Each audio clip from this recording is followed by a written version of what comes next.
అందరికీ నమస్తే అండి. మా ఇంటి విందుకి స్వాగతము. ఈ నాకు గొంతు బాగాలేదండి. అందుకని ఇది రెడీ చేస్తున్నాను. అయితే మీకు కూడా ఏదన్నా ఇది పనికొస్తుందని నేను ఈ వీడియో అప్లోడ్ చేస్తున్నాను. అయితే సొంటి ఒక చిన్న ముక్క తీసుకోండి. మిరియాలు ఒక 10-15 మిరియాలు ఉండాలి. ఒక్క ఇలాచి, దాన్ని బాగా పొడి చేసుకుందాం. పాలల్లో ఇట్లా పాలు మరిగెట్టేసుకొని కాచుకొని దాంట్లో ఈ పొడిని కలిపేసుకుందామండి.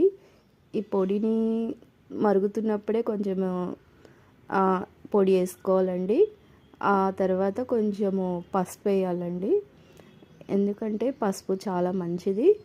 హెల్త్ ఇలా గొంతు నొప్పి, దగ్గు, జలుబు ఇలా ఉన్నప్పుడు ఇలా మనము ట్రై చేస్తే చాలా రిలీఫ్గా ఉంటుందని నేను చూశాను. అందుకనే ఈ వీడియో చేస్తున్నాను. నేను ట్రై చేశాను, నాకు కొంచెం బెటర్గానే ఉంది. అది మీరు కూడా ఇలా ట్రై చేయండి.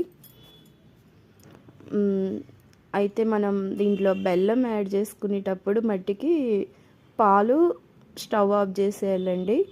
స్టవ్ ఆఫ్ చేసి కొంచెం ఒక 2 నిమిషాలు అయినాక అప్పుడు బెల్లము తురుముకొని దాంట్లో బెల్లం వేసుకోవాలండి. ఎందుకంటే పాలు ఇరిగిపోతాయి. అందుకని ఇట్లా మీరు నైట్ పడుకునేటప్పుడు లేదా మార్నింగ్ ఇలా లేచినప్పుడు ఇట్లా మీరు హెల్త్ బాగాలేనప్పుడు ఇట్లా ఒకటి ట్రై చేయండి. స్టవ్ ఆఫ్ చేస్తాను. ఇప్పుడు బెల్లం వేస్తానండి. బెల్లము తురుగు పెట్టేసుకున్నాను. ఎలా ఉన్నారు అందరూ? ఏదండి, బెల్లము ఇప్పుడు వేసుకుంటే ఏమీ అవ్వదండి, పాలు బాగుంటాయి. లేదనుకో మనము వేడి మీదే బెల్లం వేసామనుకోండి పాలు ఇరిగిపోతాయండి. అందుకని ఇట్లా మీరు ట్రై చేయండి. అంతే అండి. నేను వడగట్టేసుకుంటున్నాను, ఎందుకంటే మా అబ్బాయికి కూడా ఇస్తున్నాను. మీరు కూడా హెల్త్ బాగాలేదనుకుంటే ఇట్లా ట్రై చేయండి, బాగుంటుంది. పాలు ఇలా టేస్ట్ చేయండి.